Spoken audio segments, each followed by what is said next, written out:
Selamat hari Minggu. Kita akan memulai ibadah Minggu ke-12 sesudah Trinitatis tanggal 30 Agustus tahun 2020 dengan tema Menang atas kuasa kegelapan. Ulangan 18 ayat 9 sampai dengan ayat ke-14. Kita bernyanyi dari buku ND nomor 6 ayat 1 dan ayat 2.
Di dalam nama Allah Bapa dan nama anaknya Tuhan Yesus Kristus dan nama Roh Kudus yang menciptakan langit dan bumi. Amin. Demikian firman Tuhan Allah. Orang yang benar itu akan hidup oleh percayanya. Tetapi tidak ada damai sejahtera bagi orang-orang fasik. Haleluya. Haleluya. Haleluya. Haleluya.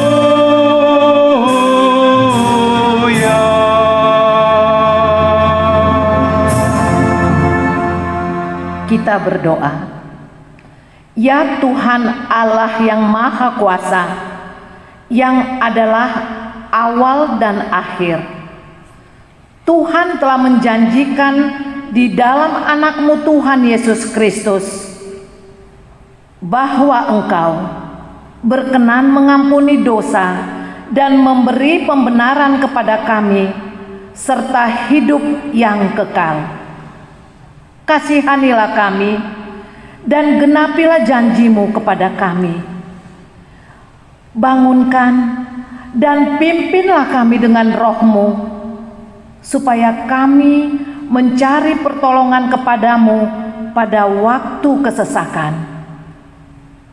Kuatkanlah kami supaya tetap percaya kepada firman dan janji-Mu, agar memperoleh hidup yang kekal di dalam nama-Mu, Yesus Kristus Tuhan kami. Amin. Kita bernyanyi dari buku ND nomor 574 ayat 1 dan 2.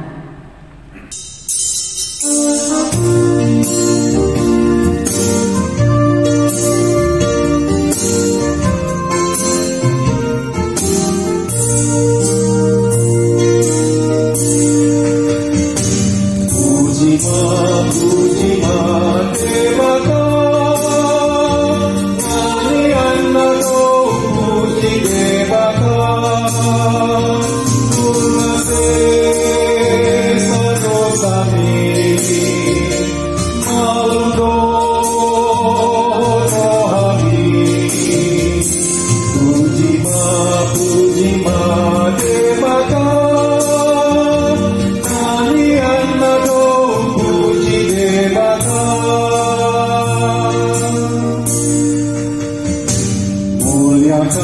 muliakan Tuhanmu, beritakan kasih rahmat Tuhanmu. Sahabatku, pada juru selamatku, muliakan Tuhanmu, beritakan kasih rahmat Tuhanmu.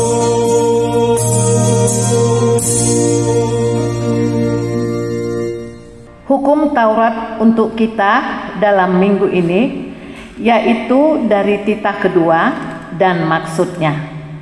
Titah kedua, jangan perbuat bagimu patung yang menyerupai apapun yang ada di langit atau yang ada di bumi atau yang ada di dalam air di bawah bumi untuk disembah atau dituruti.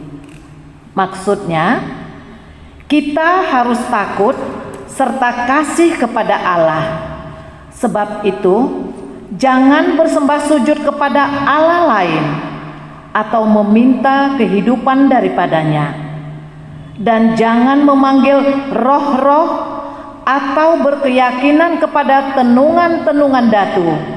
Dan jangan yakin kepada benda-benda bermakna atau sakti. Demikianlah hukum Tuhan. Marilah kita memohon kekuatan untuk melakukannya. Ya Tuhan Allah, kuatkanlah kami untuk melakukan yang sesuai dengan hukum-Mu. Amin. Kita bernyanyi dari buku ND nomor 165 ayat 1 dan 2.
Marilah kita merendahkan diri untuk mengaku dosa kita. Ya Bapa, Tuhan kami di surga, Engkau maha kasih dan benar. Berkat-Mu melimpah dan kekal selama-lamanya. Kasihanilah kami ya Tuhan. Lupakanlah segala kejahatan dan dosa kami.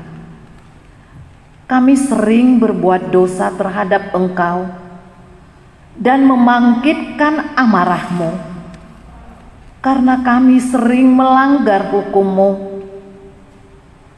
Limpahkanlah kasih sayang-Mu kepada kami dan berkatilah kami dengan pertolongan-Mu. Ya Tuhan, Allah sumber kebahagiaan kami, ampunilah segala dosa dan pelanggaran kami di dalam anak-Mu Tuhan Yesus Kristus, Juru Selamat kami. Amin. Dengarlah janji Tuhan tentang pengampunan dosa. Demi Aku yang hidup, demikianlah firman Tuhan Allah, Aku tidak berkenan kepada kematian orang fasik, melainkan Aku berkenan kepada pertobatan orang fasik itu dari kelakuannya supaya ia hidup. Kemuliaan bagi Allah di tempat yang maha tinggi. Amin. Kita bernyanyi dari buku Ende nomor 115 ayat 1 dan 2.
Firman Tuhan yang ditetapkan untuk minggu saat ini adalah yang tertulis dalam kitab Kisah Para Rasul 19 dimulai dari ayat 13 sampai dengan ayat 20. Juga beberapa tukang jampi Yahudi yang berjalan keliling di negeri itu mencoba menyebut nama Tuhan Yesus atas mereka yang kerasukan roh jahat dengan berseru, katanya, "Aku menyumpahi kamu demi nama Yesus yang diberitakan oleh Paulus."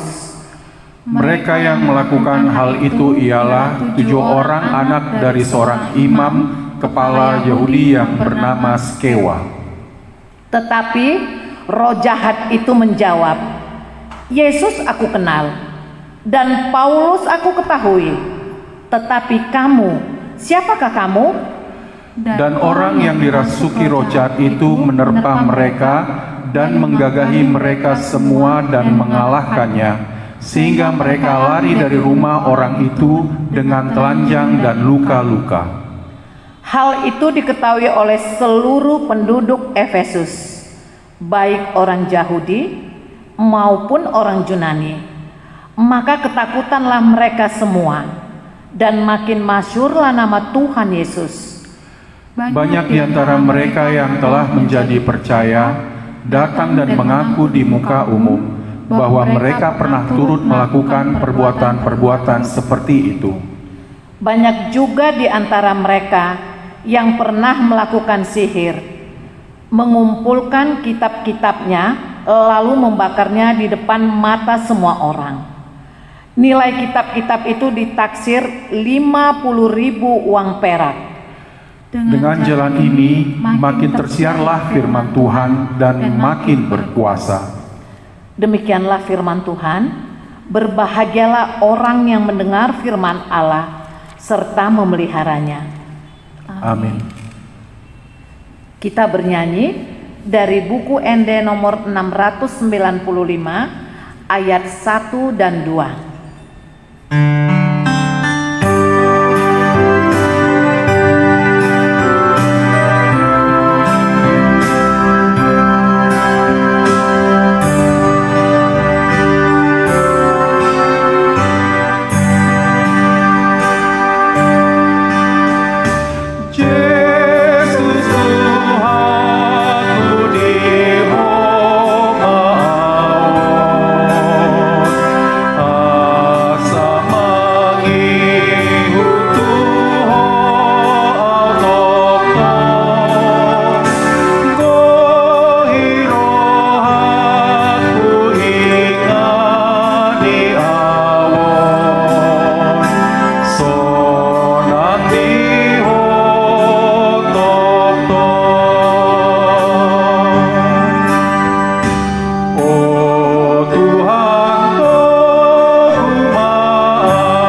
marilah kita bersama-sama mengaku iman kepercayaan kita sebagaimana teman-teman seiman di seluruh dunia.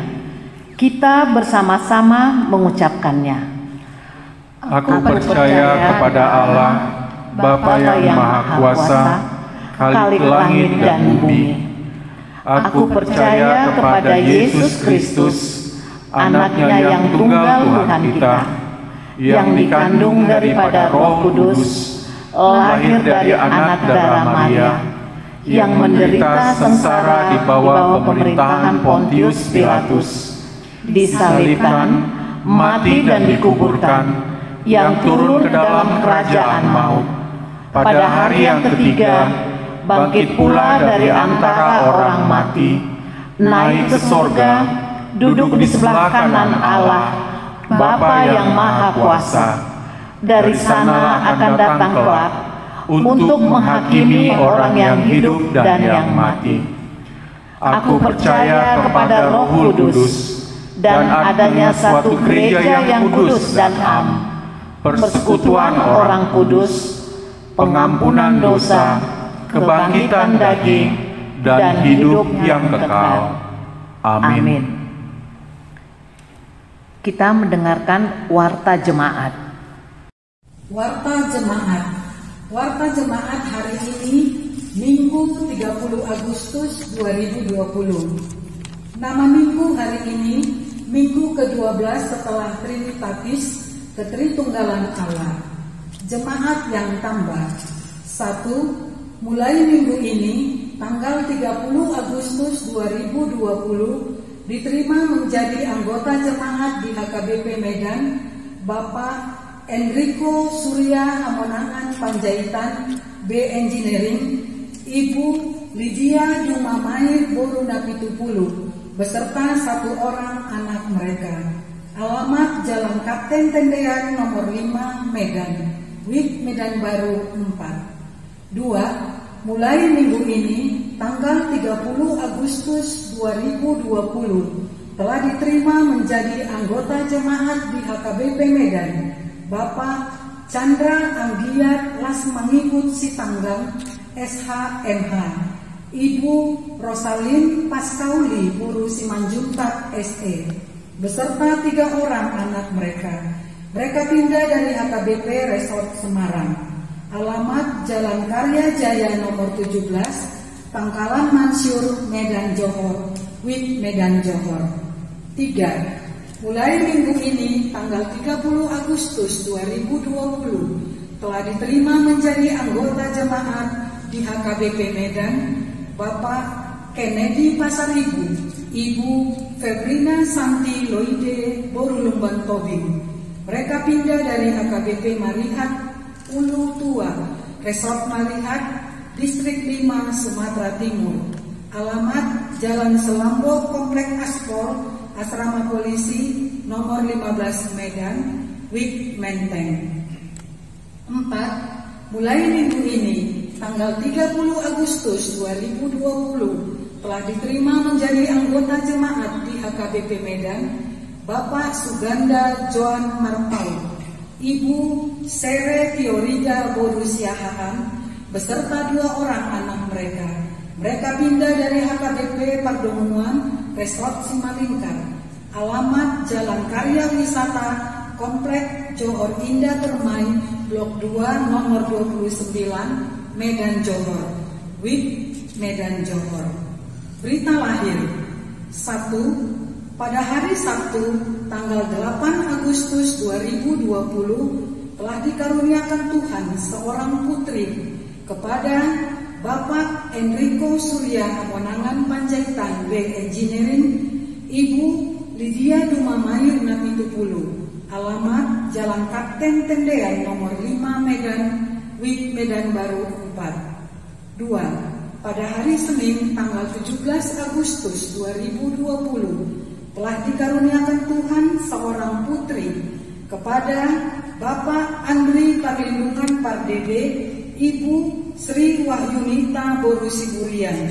Alamat Jalan Brigjen Katamso, nomor 25 Medan, WIB Sukaraja. Berita duka cita.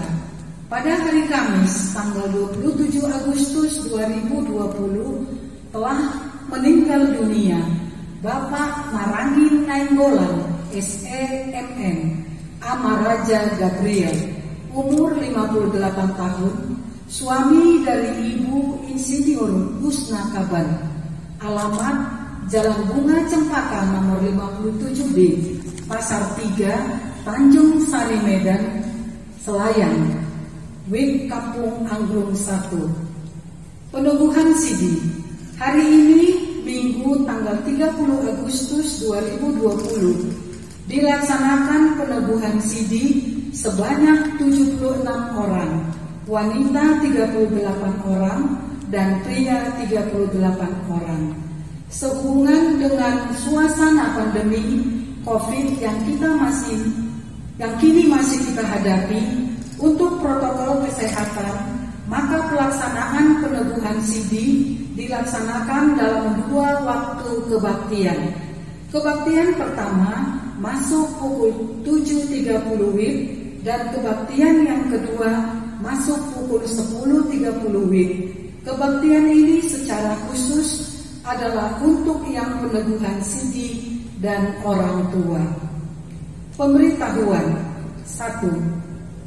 Dalam kondisi physical distancing dan stay at home, kantor gereja dibuka setiap minggunya pada hari Rabu, Kamis, dan Jumat pukul 10 sampai dengan pukul 16 WIB. Kedua, mohon untuk transfer mencantumkan nama pengirim atau penyetornya, rekening Kuliah HKBP Medan Jalan Sudirman nomor 17A, Bank Mandiri, nomor rekening 1060505050503.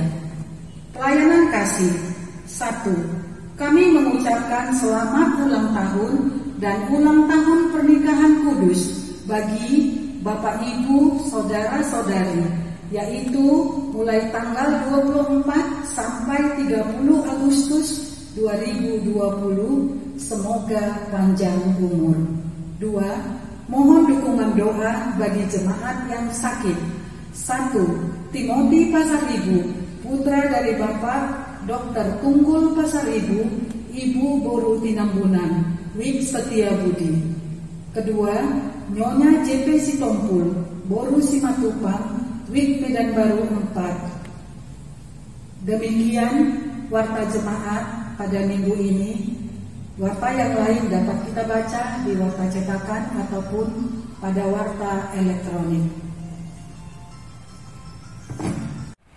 Kita mendengarkan KOR virtual Inahana HKBP Medan Sudirman.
dari buku ND nomor 769 ayat 1 dan 2 sambil mengumpulkan persembahan 1A dan 1B.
Damai sejahtera Allah yang melampaui segala akal, itulah yang memelihara hati dan pikiranmu di dalam Kristus Yesus Tuhan kita. Amin. Bapak Ibu jemaat yang dikasihi Tuhan kita Yesus Kristus, firman Tuhan yang menjadi berita sukacita untuk minggu kita pada hari ini, yaitu yang tertulis di dalam Ulangan 18 ayat 9 sampai dengan 14. Saya bacakan demikian. Apabila engkau sudah masuk ke negeri yang diberikan kepadamu oleh Tuhan Allahmu, maka janganlah engkau belajar berlaku sesuai dengan kekejian yang dilakukan bangsa-bangsa itu. Di antaramu janganlah didapati seorang pun yang mempersembahkan anaknya laki-laki atau anaknya perempuan sebagai korban dalam api, ataupun seorang yang menjadi petenung, seorang peramal, seorang penelaah, seorang penyihir, seorang pemantera, ataupun seorang yang bertanya kepada arwah atau kepada roh peramal, atau yang meminta petunjuk kepada orang-orang mati. Sebab setiap orang yang melakukan hal-hal ini adalah kekejian bagi Tuhan. Dan oleh karena kekejian inilah Tuhan Allahmu menghalau mereka dari hadapanmu. Haruslah engkau hidup dengan tidak bercela di hadapan Tuhan Allahmu. Sebab bangsa-bangsa yang daerahnya akan kau duduki ini mendengarkan kepada peramal atau petenung, tetapi engkau ini tidak diizinkan Tuhan Allahmu melakukan yang demikian. Bapak Ibu Saudara yang dikasihi Tuhan kita Yesus Kristus, sebelum bangsa Allah, bangsa Israel memasuki tanah perjanjian, tanah Kanan, dari perjalanan pembebasannya keluar dari perhambaan Mesir oleh Allah, kepada mereka diingatkan hal-hal yang perlu dalam kehidupan sosial masyarakatnya dan terlebih dalam kehidupan spiritualitas mereka.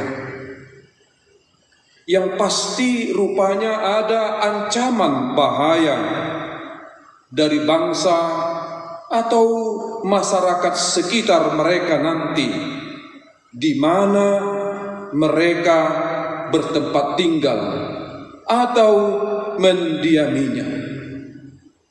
Dengan jelas peringatan itu dikatakan, apabila engkau sudah masuk ke negeri yang diberikan kepadamu oleh Tuhan Allahmu, maka janganlah engkau belajar berlaku sesuai dengan kekejian yang dilakukan bangsa-bangsa itu.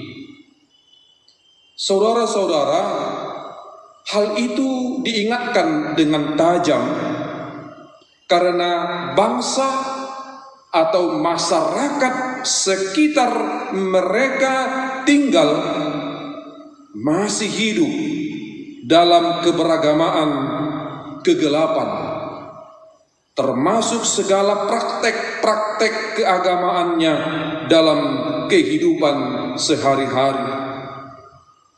Praktek-praktek kegelapan itu antara lain tadi disebutkan bertanya kepada arwah atau kepada roh peramal, meminta petunjuk kepada orang-orang mati, menjadi petenung, peramal, penyihir, dan pemantera. Semuanya itu adalah kekejian di hadapan Tuhan.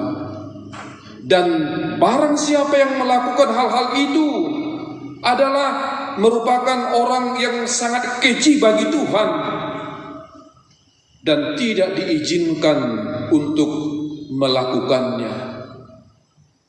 Bapak Ibu Saudara yang dikasihi Tuhan kita Yesus Kristus, dalam kehidupan zaman modern ini mungkin kita mempergumulkan, apakah masih ada orang yang mau pergi kepada kuasa-kuasa kegelapan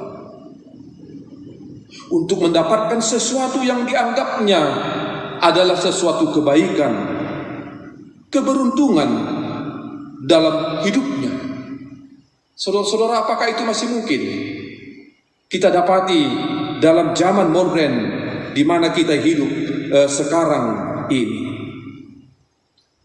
Mungkin dari permukaan itu tidak terlihat lagi, karena kehidupan zaman ini sudah di-makeup dengan kemajuan, modernisasi, keindahan, hiruk pikuk, dan lain sebagainya. Tapi saudara-saudara, kita juga harus melihat realita kehidupan di zaman ini, memperlihatkan ada banyak orang yang juga mengalami kesulitan, mengalami penderitaan, mengalami ancaman kehidupan dalam kehidupan sosial ekonominya. Bahkan ada banyak yang stres, depresi, dan penderitaan lainnya. Saudara-saudara, saya melihat sekalipun dalam zaman modern ini masih ada orang yang kembali kepada kuasa lama atau kuasa kegelapan untuk mencari ketenangan dan jawab atas permasalahan hidup yang dia hadapi. Kelompok yang kedua, ada yang menikmati kehidupan ini begitu saja mengalir dengan segala problematikanya dan tanpa ada usaha untuk mengkoreksi kehidupan itu di zaman sekarang. Kelompok ketiga, ada yang menggantungkan dan mempercayakan seluruh hidupnya kepada kemajuan teknologi dan bahkan membuat teknologi itu menjadi penyelamatnya, katakanlah menjadi dewanya. Sehingga ada banyak orang juga dalam zaman yang modern ini menjadi bertuhankan teknologi. Saudara-saudara, saya mau sampaikan soal kelompok pertama tadi yang masih mau pergi kepada kuasa-kuasa kegelapan dalam realitas kehidupannya sekalipun di zaman yang modern ini.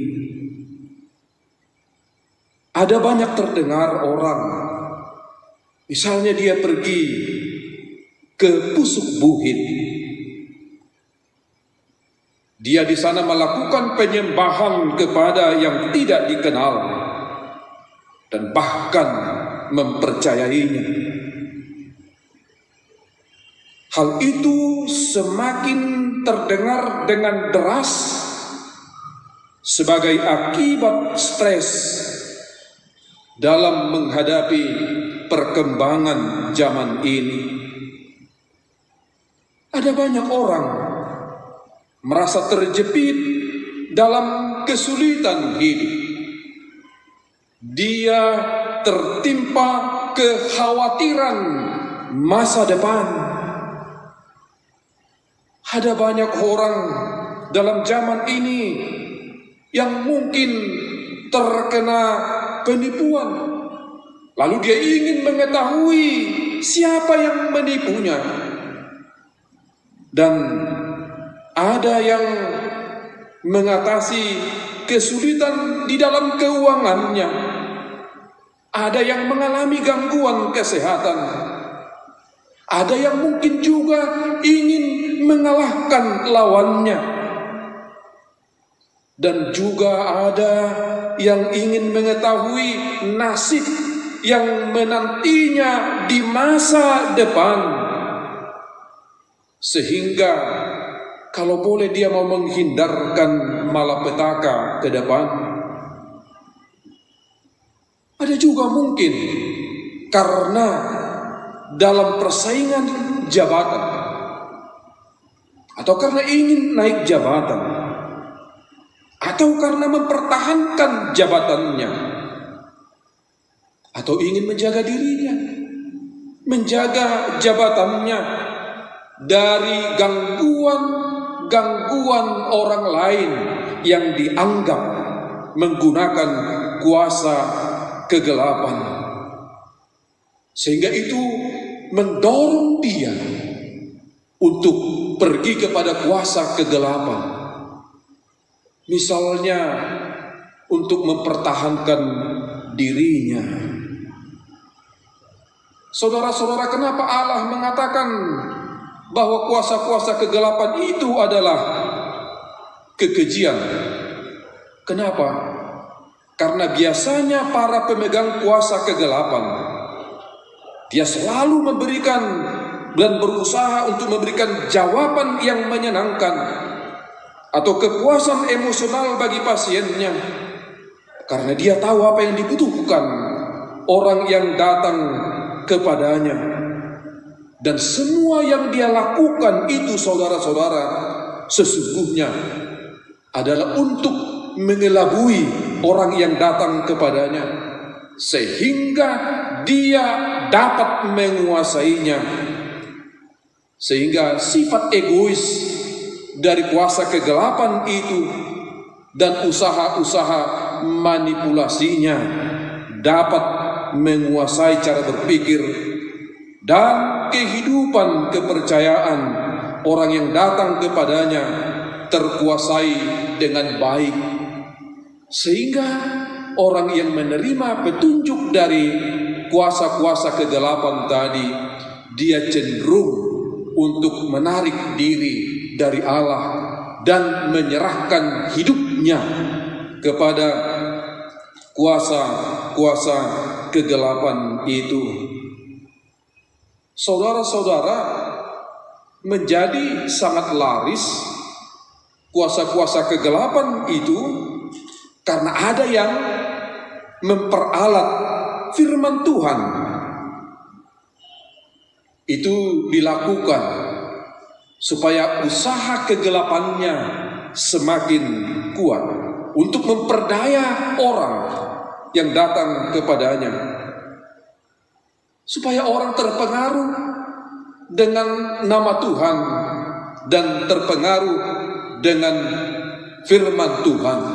Namun sesungguhnya yang dilakukan itu adalah cara-cara kegelapan dan untuk membuat orang terhanyut di dalam keinginannya. Saudara-saudara, dalam zaman sekarang ini juga hal-hal kegelapan itu masih bisa kita lihat dalam nilai-nilai budaya, dalam nilai-nilai tradisi lama yang mempengaruhi kehidupan keberimanan kita. Secara khusus dalam kehidupan orang Batak masih ada yang terlihat satu kepercayaan bisa melakukan hubungan atau komunikasi kepada arwah orang yang sudah meninggal. Masih ada orang yang percaya bahwa roh orang yang meninggal itu bisa memasuki orang yang hidup dan melakukan komunikasi kepada orang yang hidup. Saudara-saudara, bahkan sangat ekstrim, masih ada yang percaya bahwa roh yang meninggal itu masih bisa memberkati orang yang hidup. Hal itu acap kali masih terlihat ketika ada pesta budaya, ada peristiwa kematian, bahkan dalam pesta sukacita di tengah-tengah kehidupan kita orang Batak. Saudara-saudara, ada juga kasus yang masih terlihat bahwa ketika dia melakukan sesuatu pesta, apakah sukacita, apakah duka cita, dia meletakkan makanan di kamar kosong, yang maksudnya adalah memberi makanan kepada arwah yang sudah meninggal. Saudara-saudara, ada juga kekeliruan bahwa ada orang mendirikan tugu dengan motivasi tadi supaya roh yang meninggal itu memberkatinya. Walaupun sebenarnya tidak semua orang bermotivasi seperti itu. Bahkan yang sangat ironis, ada orang yang hidup meminta maaf kepada orang yang sudah meninggal. Itu bisa kita lihat pada saat ada kematian di tengah-tengah keluarga. Dan itu terlihat ketika ada acara keluarga. Dengan jelas keturunannya masih mengatakan minta maaf kepada yang meninggal itu, apakah bapaknya, apakah ibunya. Saudara-saudara, masih acap kali juga terlihat bahwa roh yang memasuki seseorang itu diyakini sebagai roh neneknya, karena orang yang dirasuki roh itu berlakon seperti neneknya. Dan masih banyak kasus-kasus yang lain. Bapak Ibu Saudara yang dikasihi Tuhan kita Yesus Kristus, dalam bukunya yang berjudul Unang Hamu Diototoi, Jangan Kamu Diperdaya, Eporus almarhum Pendeta Justin Sihombing memberikan pemikiran lewat firman Tuhan yang mengatakan, dan debu kembali menjadi tanah seperti semula, dan roh kembali kepada Allah yang mengaruniakannya. Pengkhotbah 12 ayat 7. Dengan ayat ini Eporus almarhum Pendeta Justin Sihombing mengatakan, sesungguhnya hubungan orang yang hidup dan orang yang telah mati tidak ada lagi. Karena orang yang mati itu tubuhnya kembali menjadi tanah dan rohnya kembali kepada Allah sebagai pemiliknya. Sudah barang tentu Allah tidak akan membiarkan roh yang meninggal itu menjadi gentayangan, apalagi untuk mengelabui keturunannya, untuk mengelabui saudara-saudaranya. Tidak mungkin Allah membiarkan hal itu terjadi. Lalu kita bertanya, kalau begitu siapakah yang datang itu kepada seseorang dan mengaku-ngaku bahwa dia itu adalah nenek mereka? Lalu itu siapa? Saudara-saudara, beliau mengatakan bahwa sesungguhnya itu adalah pekerjaan iblis. Dan iblis itu sangat pintar berlakon seperti orang yang kita kenal, seperti orang yang kita kasihi, yang telah menjadi almarhum. Iblis itu sangat pintar untuk mengelabui orang percaya. Bahkan dia bisa lebih pintar dari manusia. Dan dia akan selalu bekerja terus seperti singa yang mengaum dan mencari orang yang bisa ditelannya.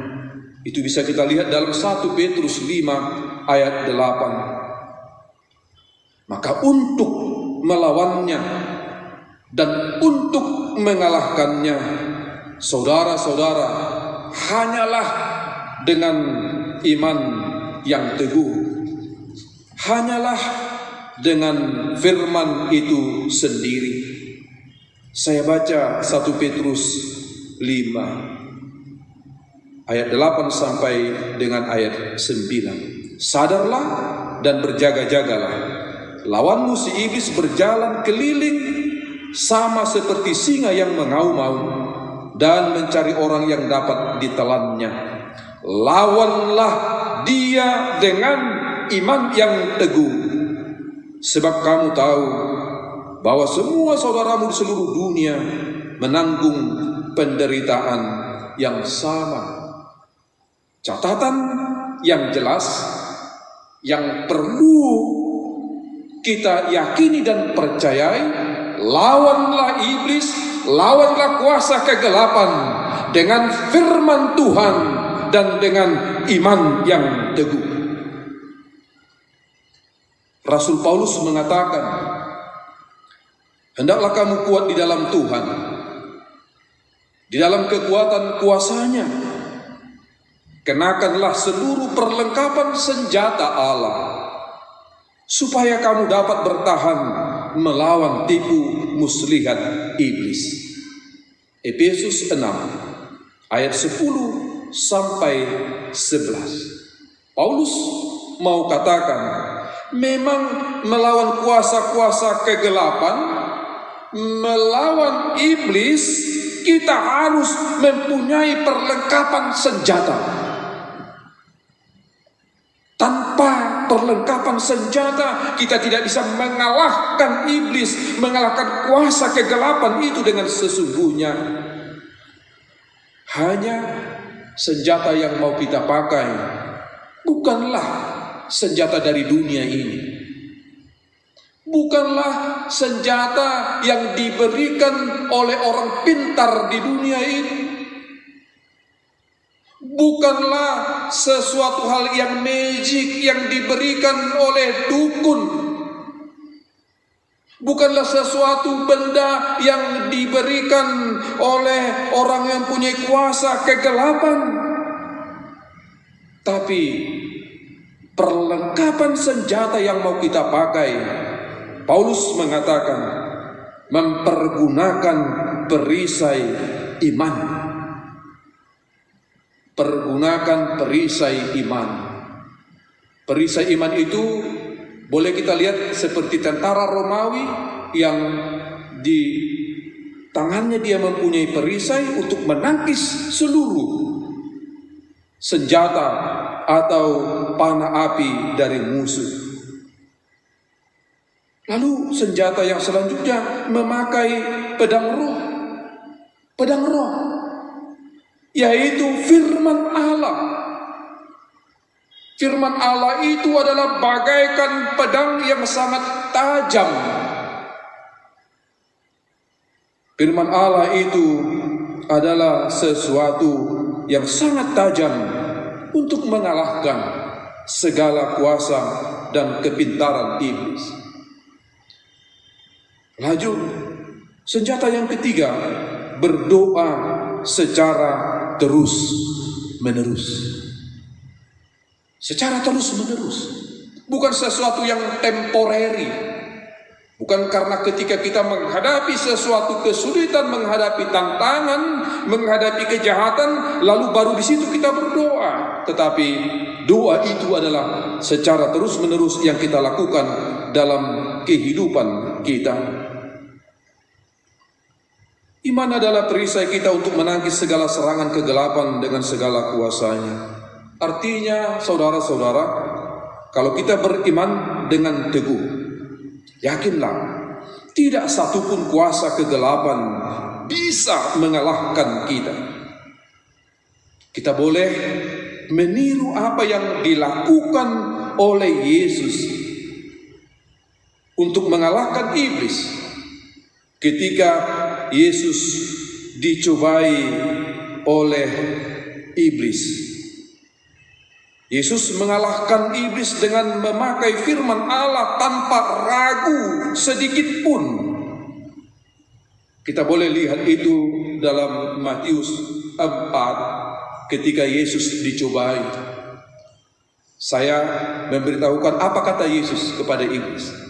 Yang pertama dia bilang, manusia hidup bukan dari roti saja, tetapi dari setiap firman yang keluar dari mulut Allah. Lalu yang kedua, Yesus katakan, ada pula tertulis, janganlah engkau mencobai Tuhan Allahmu. Lalu yang ketiga, Yesus mengatakan, enyahlah iblis, Sebab ada tertulis, engkau harus menyembah Tuhan Allahmu, dan hanya kepada Dia sajalah engkau berbakti. Saudara-saudara, Yesus selalu katakan, seperti ada tertulis. Sebagaimana tertulis. Artinya Yesus mengingatkan, memakai firman Allah kepada iblis dengan 3 jawaban ini.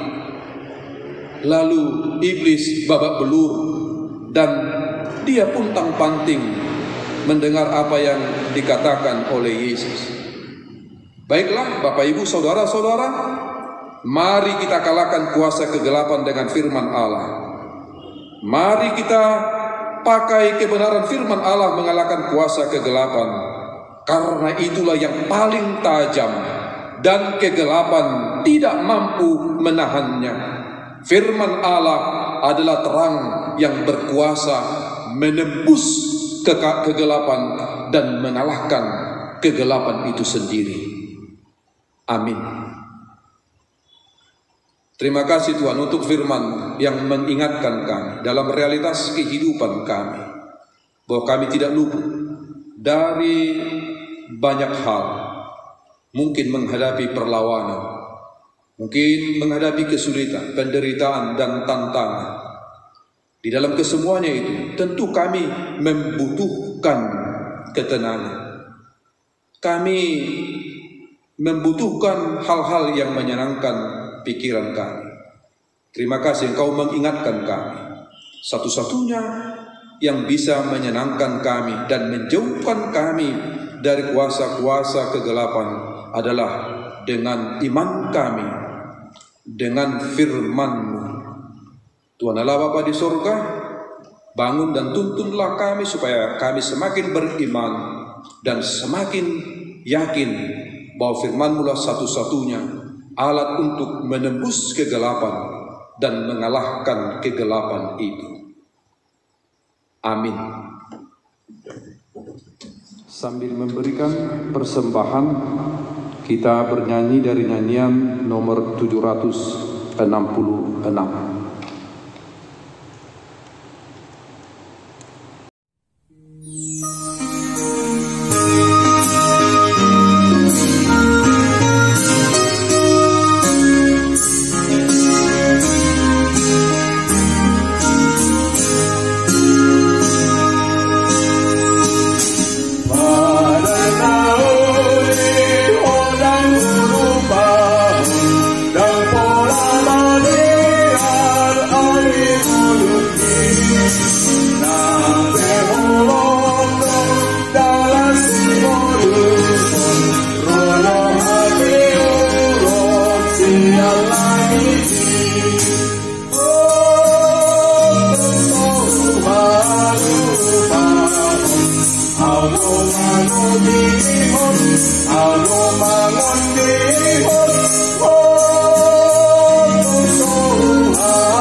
Ya Allah Bapa kami yang di sorga, kami mengaku bahwa Tuhan adalah sumber dari segala karunia yang melimpah dalam kehidupan kami masing-masing.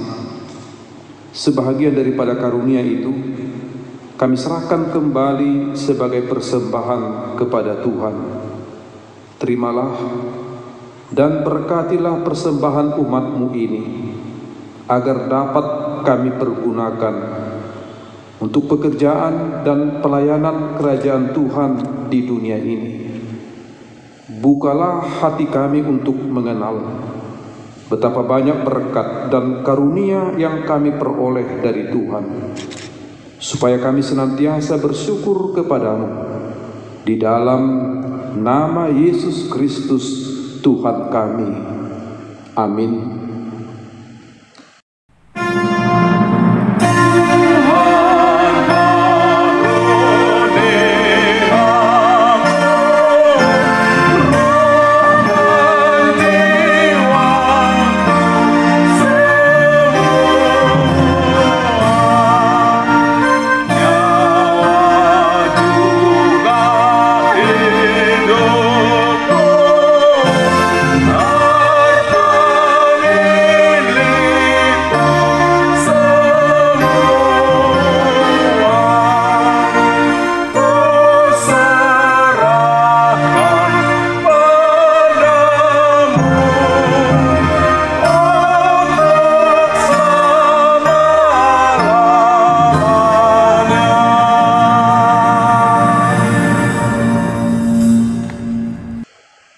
Bapa kami yang di sorga, dikuduskanlah namamu, datanglah kerajaanmu, jadilah kehendakmu di bumi seperti di sorga.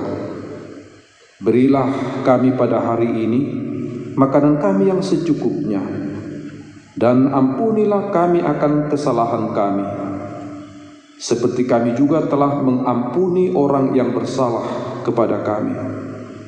Dan janganlah membawa kami ke dalam pencobaan, tetapi lepaskanlah kami daripada yang jahat.